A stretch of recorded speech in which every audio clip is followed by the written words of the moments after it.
Yesterday, December 7th, 1941, a date which will live in infamy, the United States of America was suddenly and deliberately attacked by naval and air forces of the Empire of Japan. Tragically, more than 2,343 American military servicemen and civilians were killed by Imperial Japan in a surprise attack on Pearl Harbor.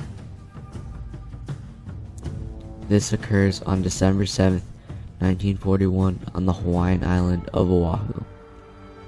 Financial sanctions were imposed on Japan for attacking Indochina and joining in an alliance with European fascist powers, Germany and Italy.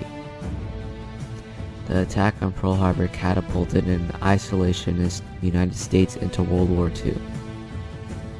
Americans assembled and built a stronger military, dropping atomic bombs on Hiroshima and Nagasaki, which triumphantly ended the war with Japan's surrender on August 15, 1945.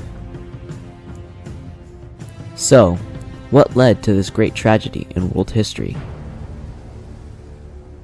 Prior to the attack on Pearl Harbor, the Pacific and Atlantic Ocean barriers provided insulation to the wars abroad. America embraced neutrality as it was recovering from the Great Depression. By early 1933, more than 12 million people, or 25% of eligible Americans, were unemployed. While it was unfortunate that the following fall of France, Great Britain was left to fight alone against the Nazi aggression and genocide of Adolf Hitler's Germany. It was Europe's battle, and Americans had no wish to take part. On the Pacific side of the nation, Japanese aggression against the Chinese was likewise unfortunate, but Americans wanted no part of someone else's war. Japan wanted to continue building their empire, but recognized the United States was an obstacle because it had many political and economic interests in the region, including the Philippines. When Japanese troops attacked Indochina, President Roosevelt ordered all Japanese money invested in American banks to be frozen along with other countries, which hindered Japan from buying supplies and armaments. The Americans had a counter-proposal, which was delivered on November 27, 1941, but it was already too late. The Japanese attack fleet had left for Pearl Harbor on November 26th. The Japanese had made up their minds to fight and were secretly assembling a huge fleet to target the American naval and air bases on the Hawaiian island of Oahu and the U.S. Pacific Fleet station at Pearl Harbor. Not expecting an attack, the American sailors scrambled at the message, "Air raid Pearl Harbor. This is no drill," from the headquarters of Patrol Wing 2, the first senior Hawaiian command that responded. At 7:48 a.m. Hawaiian time, the air attack began. The 353 planes reached Oahu in two waves. The torpedo bombers attacked the battleships while the dive bombers struck the bases of Hickam Field and Wheeler Field on Oahu. During the second wave, 171 planes attacked the Army Air Force base at Bellows Field and Ford Island. The attack yesterday on the Hawaiian Islands has caused severe damage to American naval and military forces.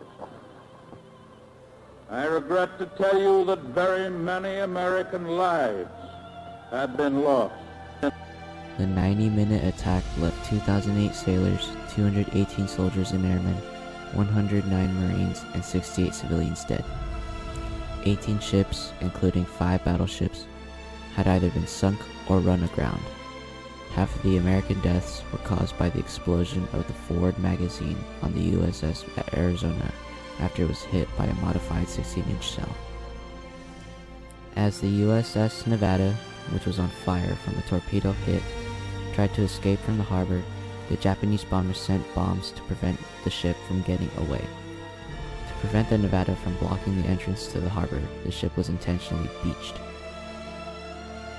The USS Oklahoma capsized after the last 2 of the 4 torpedoes to hit the ship struck above the belt armor. The USS Maryland, although hit by 2 converted 16-inch shells, was not seriously damaged. After the USS California was hit by 2 bombs and 2 torpedoes, the crew was ordered to abandon the ship. The USS Utah, a disarmed target ship, was hit by torpedoes. The 7th torpedo that hit the USS West Virginia tore the ship's rudder. I ask that the Congress declare that since the unprovoked and dastardly attack by Japan on Sunday, December 7th, 1941, a state of war has existed between the United States and the Japanese Empire. All the battleships, except for the Arizona and the Oklahoma, were repaired and were able to return to service. Fortunately, the 3 aircraft carriers that had been sent from Pearl Harbor were not victims of the attack and would be able to serve in their intended capacity. But on the day of the attack, there was no hopeful news. The billowing smoke from the attack covered Pearl Harbor, and the ships were monuments to the efficiency of the Japanese bombing. American outrage, too, was of enormous impact. The Office of War Information quickly stoked the indignation of the country, inspiring patriotism on the home front. Responding to the rallying cry of "Remember Pearl Harbor," Americans switched seemingly overnight to a wartime economy and a wartime frame of mind.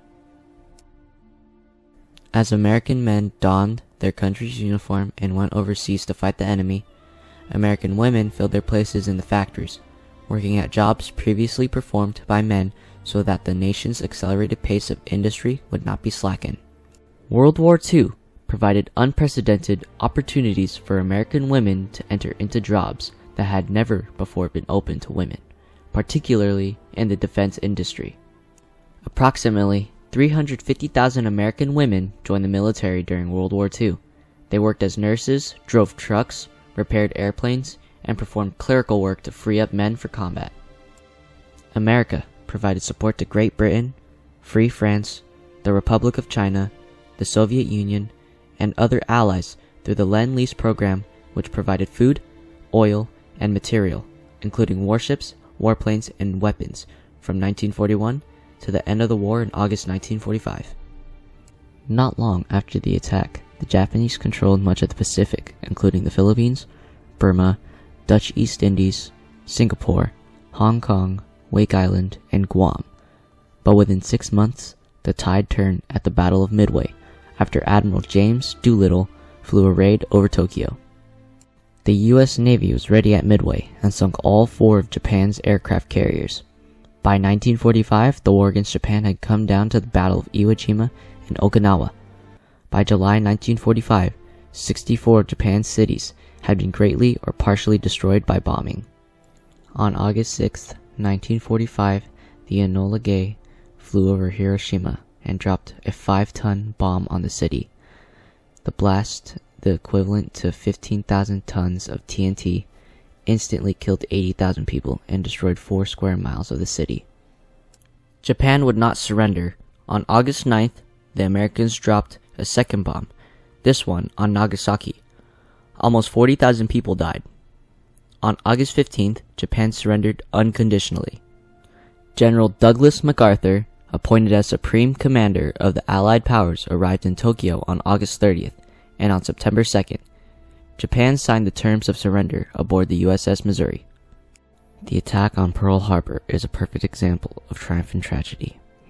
It is the story of one of the greatest tragedies in world history and a triumph for humanity.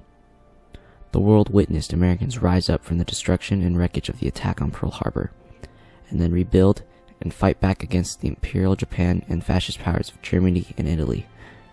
Americans united together with allies in World War II and industrialized to build a stronger military with an advanced fleet of ships, planes, and vehicles to turn the tables against Japan and the evil powers of the world.